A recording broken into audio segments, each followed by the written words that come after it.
Halo semuanya, perkenalkan nama saya Mada Pracana Saputra. Di sini saya dan teman saya akan sedikit menjelaskan soal fase awal kemerdekaan Indonesia atau yang akrab kita sebut dengan periode Orde Lama. Periode Orde Lama sendiri berawal dari tahun 1945 dan berakhir pada tahun 1966. Mengapa pemahaman soal periode ini sangat penting? Karena periode ini merupakan fase awal peletakan dasar sistem ketatanegaraan dan hukum nasional kita.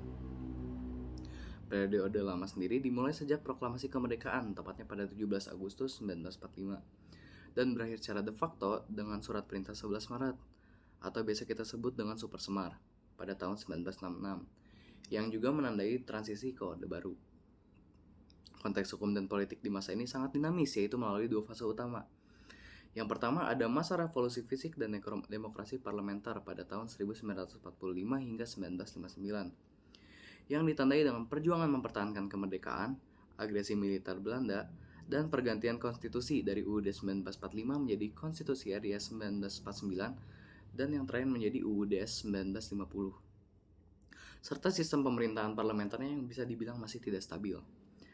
Yang kedua, ada masa demokrasi terpimpin pada tahun 1959 hingga 1966 yang ditandai dengan kembalinya konstitusi ke UUD 1945 melalui dekret presiden pada 5 Juli 1959. Dominasi kekuasaan Presiden Soekarno dan penguatan peran Tentara Nasional Indonesia atau TNI, serta munculnya Partai Komunis Indonesia atau PKI.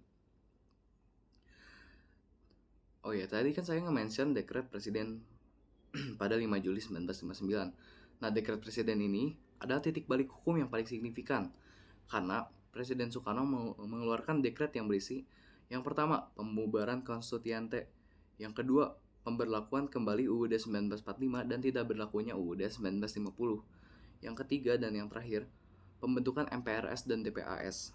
Secara hukum tata negara, dekret ini sangat kontroversial karena melampaui wewenang eksekutif, namun akhirnya diterima sebagai solusi atas kebuntuan politik di konstituyente.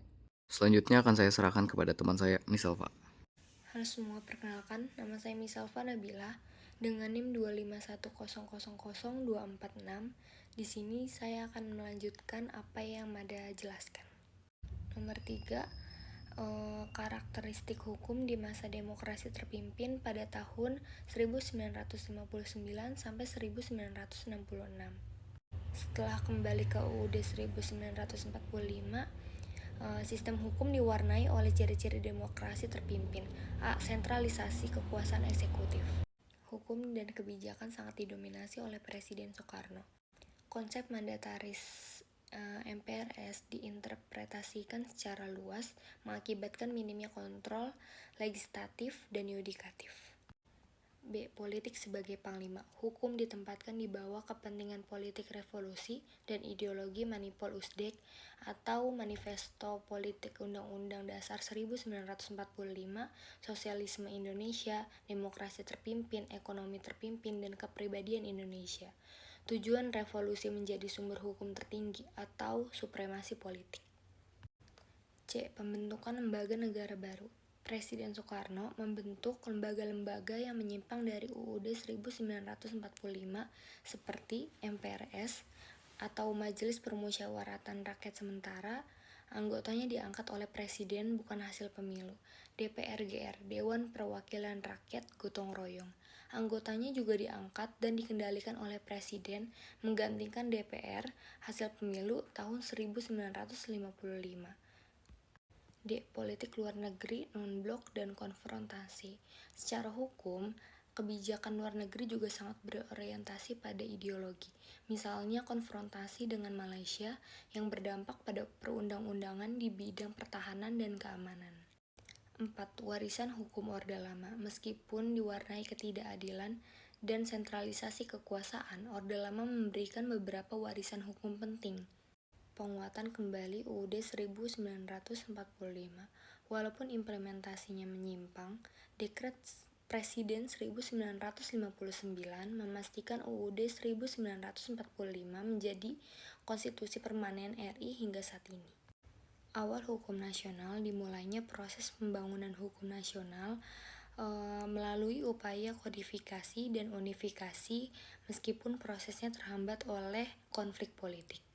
Contohnya Undang-Undang Pokok Agraria UU Nomor 5 Tahun 1960 yang merupakan upaya besar melepaskan diri dari hukum tanah kolonial.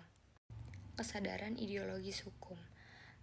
Penekanan pada Pancasila sebagai filosofis Grundslag atau dasar filosofis dan sumber segala sumber hukum, meskipun sering dijadikan alat justifikasi politik. Secara ringkas, Orde Lama adalah masa pergulatan hukum antar cita-cita demokrasi parlementer dan kebutuhan akan stabilitas otoritas kepemimpinan yang berpuncak pada sistem demokrasi terpimpin dengan supremasi politik di atas supremasi hukum.